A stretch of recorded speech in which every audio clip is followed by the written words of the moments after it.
Good morning, Scenic View crowd, and also the Facebook audience out there. Welcome to Veterans Day 2020. I encourage all of you, if you've not done so, please look out in the lobby, take some time, look at all the pictures and memorabilia out there. It's absolutely amazing. One young lady named Gail, I think, brought in a yellow piece of parchment, which is a discharge paper from like World War II. Absolutely amazing. And all these pictures out there of all the different folks, and it's really a wonderful display. So do not fail to get out there and check it out. Of course, unfortunately, some folks you won't recognize 30 years ago versus today. But anyway, nonetheless, be sure and check out the display out there. We are so thankful for you folks who brought those things in and to honor them on display. Okay, 102 years ago, on Wednesday at exactly 11 a.m. on the 11th day of the 11th month, World War II came to an end. Now, Congress declared this an annual holiday and called it originally Armistice Day. But now, in November of 1953, after the Second World War ended, the name was changed to Veterans Day. And so today, on the 8th day of 11th month, we are going to give tribute to all of our veterans, both living and deceased. And we want to just give this is going to be a brief history lesson while we're here before we get into the message. So the first one we're going to talk about is the War of Independence, April 19th, 1775 to September 3rd, 1783. Of course, that was the biggie for us. That's the one the British, I think, called like the Great Insurrection or something like that. The next one is the War of 1812. General Andrew Jackson was a big hero of the day. Francis Scott Key wrote the Star Spangled Banner during this time. The next one is the Spanish-American War, April to August of 1898. I can't trying to read that far. Someday you folks don't have bifocal will understand. Teddy Roosevelt is a hero during this particular little war. The next one is the Civil War.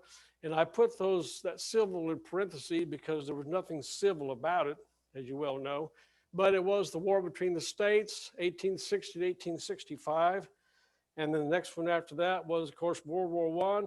This, guys and girls, was the war to end all wars. Boy, did that turn out to be a little bit wrong.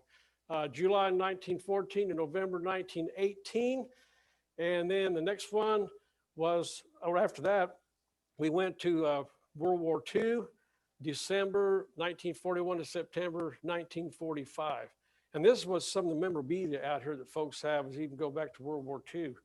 And then the next one after that was Armistice Day became Veterans Day, because I'm not sure what this armistice thing is, but it had to do with the signing of World War I peace accords. And so they decided, well, there's another war come along that's even bigger than World War I. And so they began to call it Veterans Day and honored all veterans of all wars. Of course, after World War II, and very quickly following up with the Korean War, June 1950 to January 1955, another brutal war up in the cold regions of Korea, and then the Vietnam War.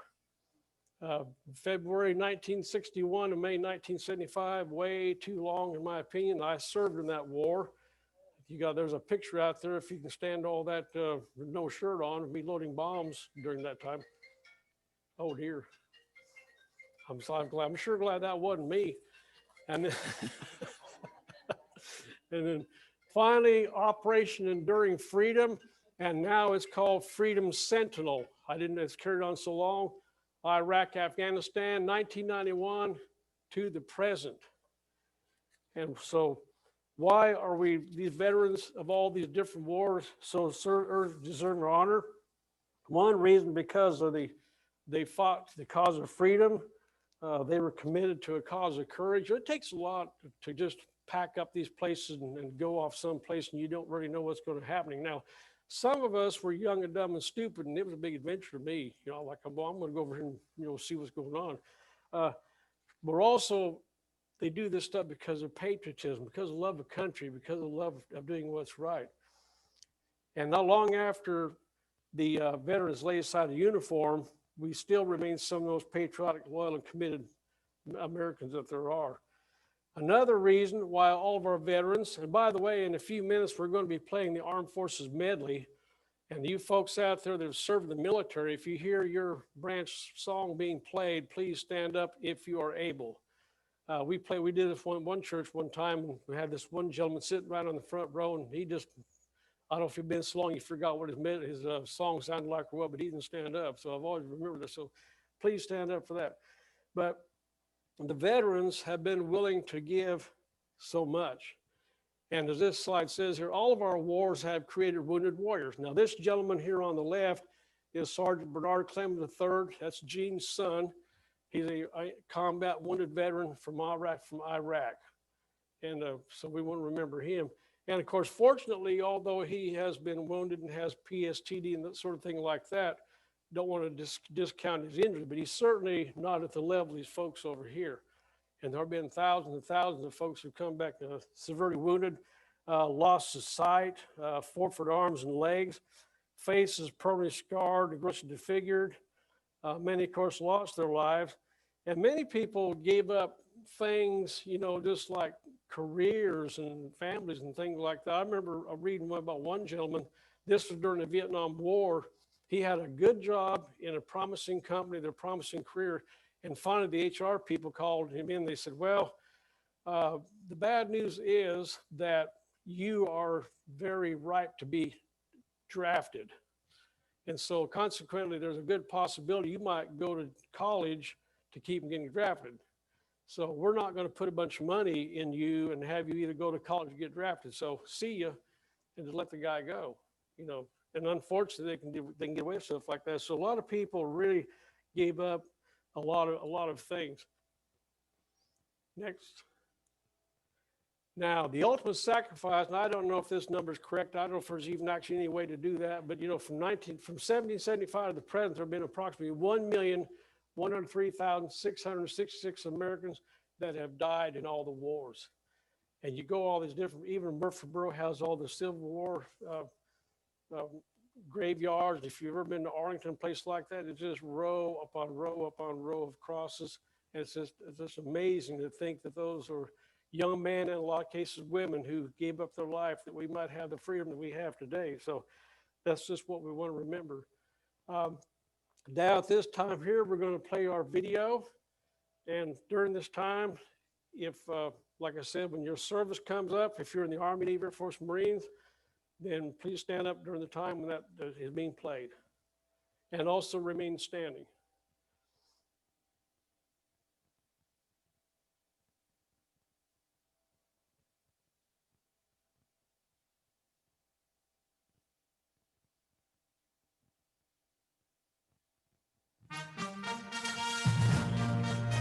In the Army.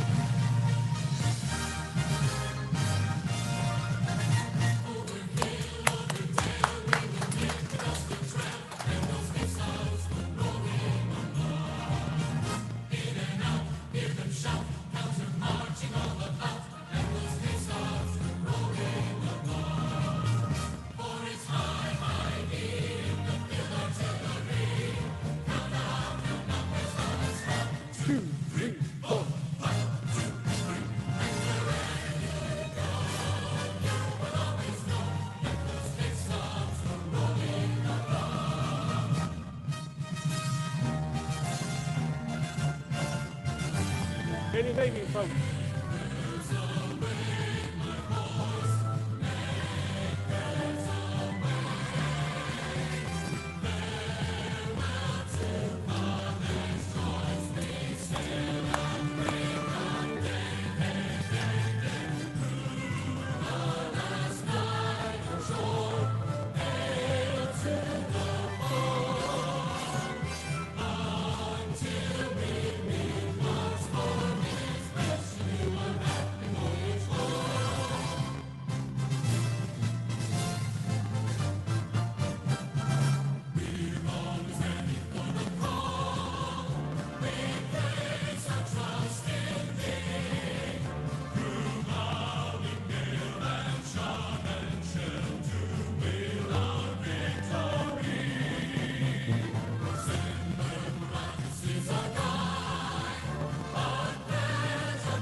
right, Air Force people, stand up. If you can.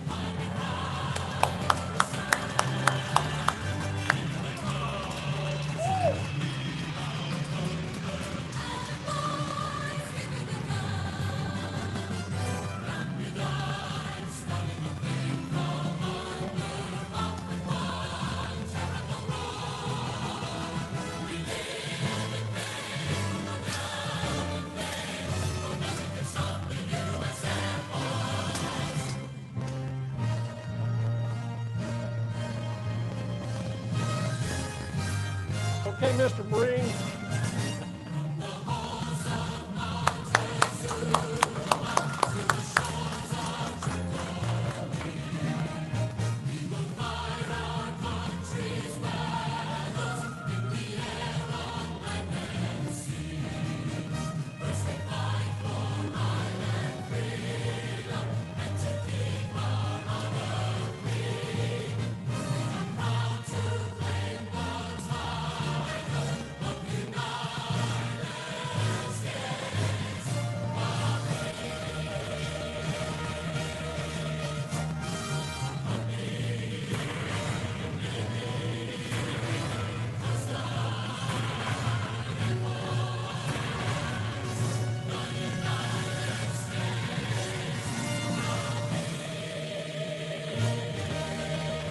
Let's give all these veterans a hand.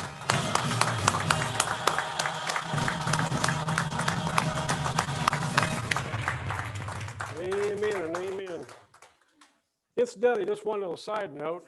Chief Master Sergeant Van Richmond back in the back there, and I'm the lowly Master Sergeant. So not only did he outrank me in the Air Force, but now he outranks me here because he's a senior pastor and I'm the associate pastor. I just cannot get ahead of how fast I run. But anyway, it's a privilege. It has been a privilege. I spent 22 years, 6 months in the Air Force, plus some time in the Air National Guard on top of that. And I tell you what, guys, most of the time it was a good ride. You know, I first joined the service, I had friends that there's a grocery store chain out in the West called Safeway, which is like the Kroger's of the West. And I'd have a friend, well, I got promoted to the produce manager at Safeway, you know, and I say, well, that's cool because I'm in Sydney, Australia right now, you know, so it did have its benefits, you know.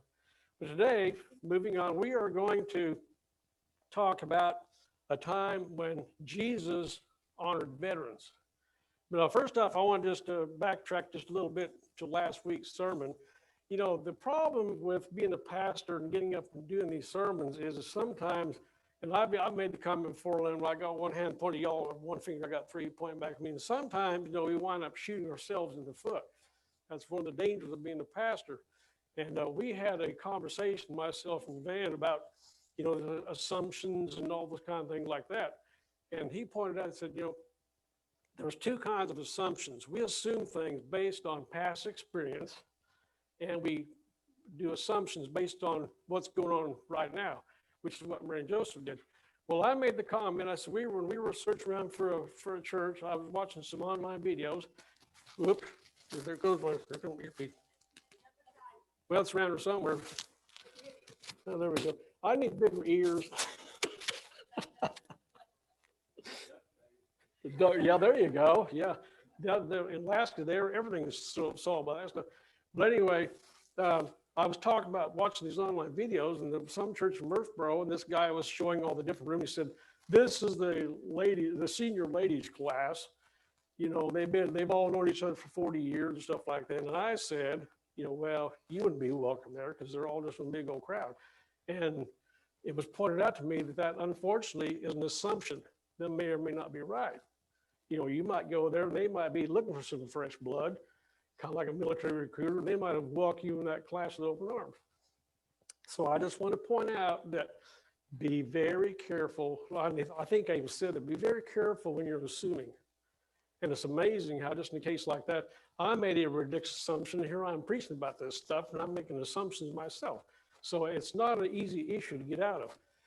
Anyway, now we're going to go through Matthew 8, 5 through 10 and verse 13 and talk about when Jesus honored a centurion. Now, to talk about Jesus. It said, when he entered Capernaum, a centurion came to him, being Jesus, pleading with him, and said, Lord, my shepherd is lying at home paralyzed. My servant is lying at home paralyzed and in terrible agony. And Jesus said, I will come and heal him.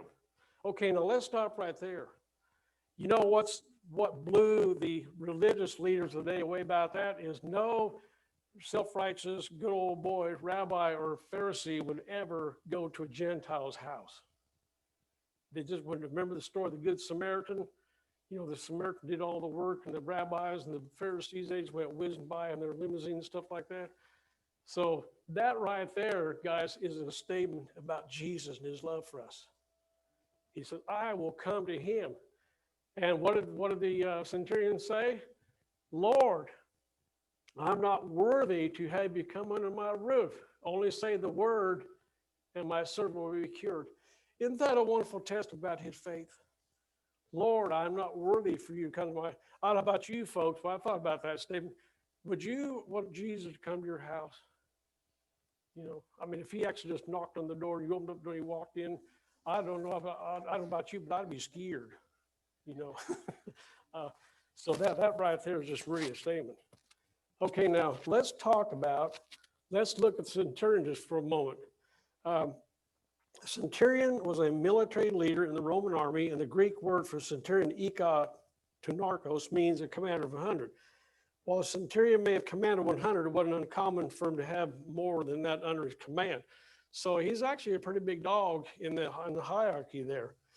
And I don't know if you guys realize this, but throughout the New Testament, every time a centurion is mentioned, it's in a positive light. The very first Gentile ever saved was a centurion named Cornelius. Acts 21, some centurions ordered the soldiers to save Paul from an angry crowd of Jews. You know, they could have just been playing cards or something and just let, that's a religious thing that more Christians killed each other. In Acts 27, during the shipwreck episode, a centurion stopped the soldiers from killing Paul and other prisoners to keep them from escaping. Now, one of the neatest ones, and what this picture here depicts is, when Jesus died on the cross, a centurion said, truly, this man was the Son of God. Now, he only made one little boo-boo, and it wasn't his fault. What he should have said was, truly, this is the Son of God. But he recognized him as being the Son of God, him being a centurion. Okay, now, let's take some more look at this. The centurion commands respect. He said, where did my verses go? Oh, for I am also a man of authority, having soldiers under me, and I say to this one, go, and he goes, and to another one, and he comes. And he does it. You see, this centurion could have just went and sent soldiers and had Jesus physically brought to his place. But because of his humbleness and because of his faith, he told Jesus, I could do this, but I'm not going to. And so that's the kind of respect that he had. I'm also a man of authority, having soldiers under me, and I'd say this one, go, and he goes, and I'm coming, he comes, do this, and he does it. Back to verse number 8 for a minute. And I don't have it backed up to. He said, just say the word, and my servant will be healed. What kind of faith is that? That is an amazing faith right there. For a man, a Gentile, this Roman big dog, probably a captain rank or something like that, to say, just speak a word and you'll be healed. This, folks, is what faith is all about, is just taking Jesus' word. He didn't say, I'm going to have a prayer shawl or a beads or a mat or go bathe in the river or send off money to some religious organization. He just said to speak the word. How many times have we tried to add conditions onto Jesus doing something for us? You know, that's ridiculous. You know, okay, Jesus, I really did this favor, but before you do that, I will do this and I'll do that. I'll start going. We've all heard the thing about, I promise I'll start coming to church every Sunday, and then they maybe come one or two and never show up again. We try to give conditions, but he said, just speak the word. By faith, the centurion came to Jesus. He could have commanded the soldier to bring Jesus to him, but he didn't. He sought out Jesus. Guys and girls, that is the key right there. Seek out Jesus. Him and him alone. You don't need all this other stuff, all this bric-a-brac. Just seek out Jesus. By faith, the centurion humbly honored Christ as a superior authority. You know, that's one thing that we have to do as people and men. Sorry, guys, but we have a harder problem than that because, oh, I'm the man in charge around here. And from little kid up, we were taught, you know, take care of number one, pull yourself up by the bootstraps, take charge, be control, you know, and that's the way it is. But he recognized that Jesus was the authority. He said, I don't have the right for you to come to my house. That's just amazing. By faith, the military man honored Christ. And then, in turn, Christ honored the military man. Verse number 10, it says, when Jesus heard that, he marveled and said to those who followed, assuredly, I say to you, I have not found such great faith, not even in Israel. Now, this marvel thing, that means it just astonished him. It blew him away. He was just that amazed. And there's only two times when Jesus was actually astonished in the Bible. The first time was in Mark 6:6. He marveled at the unbelief of the people in his own hometown of Nazareth. Yeah, I mean, he had shown, well, he actually didn't do much there because they just didn't believe. They said, oh, you're just that little carpenter's kid, go away. But he marveled at their unbelief. And then again here, he marveled at this guy's belief.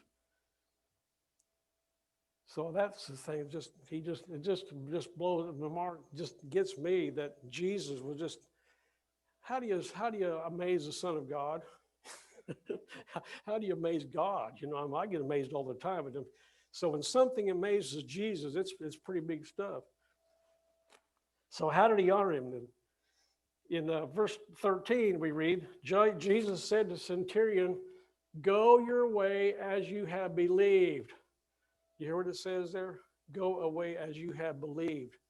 He did not say, once again, to repeat myself, he did not say, go away and report to the temple like he told some people sometime. He did not say, go jump in the pool. He didn't say anything at all. He just said, go your way as you have believed, let it so be done for your servant. And he was healed that same hour. Check that out. What's that time frame? The same hour. It didn't take weeks of therapy or rehab or surgery or anything like that. It was like that very same hour. Jesus is telling the centurion, because you believe I have authority from my heavenly Father, and because you have trusted that I can simply speak the word, your servant will be healed. Let it be done. Let it be done right then and there. True faith sees the invisible. You know, so many times, you know, we have the bad thing about show me.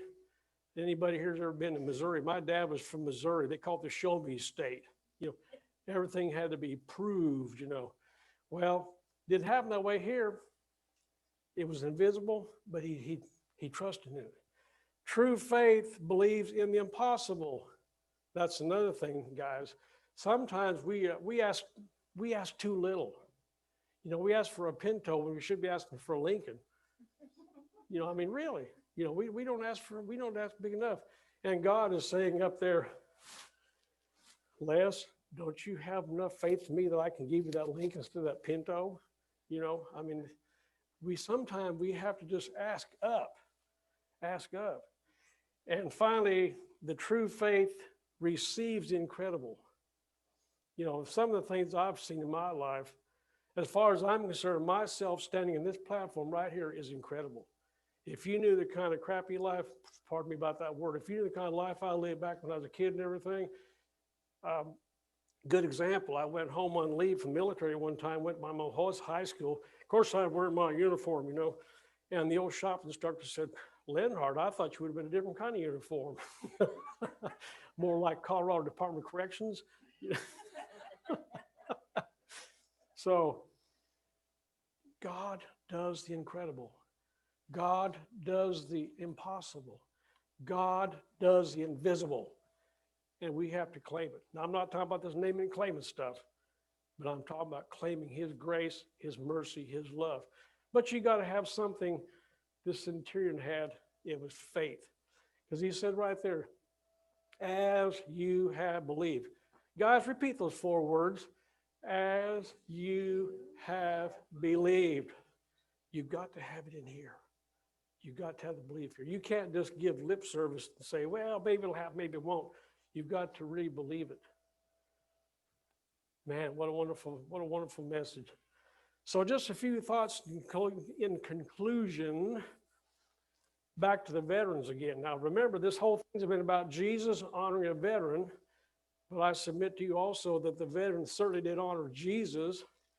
But you know, when we look at us, I can tell this military coat is a little bit of a problem here. You know. Okay, it's the veteran, not the preacher. Sorry, Lynn Harton Van, who gave the freedom of religion. It's the veteran, not the reporter, who gave us freedom of the press. It's the veteran, not the poet, who gave freedom of speech. It's the veteran, not the lawyer, who gave us the right to a free trial. It's the veteran, not the politician, who gave us the right to vote. And finally, it is the veteran who salutes the flag, served under the flag, and gave us the freedom to proudly wave the flag. Today, we honor our veterans, but we worship Jesus Christ, our great commander-in-chief, and my personal Christ and King. And I hope that he is also your Christ and your King. And I'd have to ask you today, like the centurion, have you put complete faith in him? And if not, why not? Have you surrendered your life to him? If not, why not? We're going to have a time of invitation right now. The praise band is going to come back up, and I guess you got the song there. Take this time to reflect on who you are and where you are and where you should be in your faith in Christ.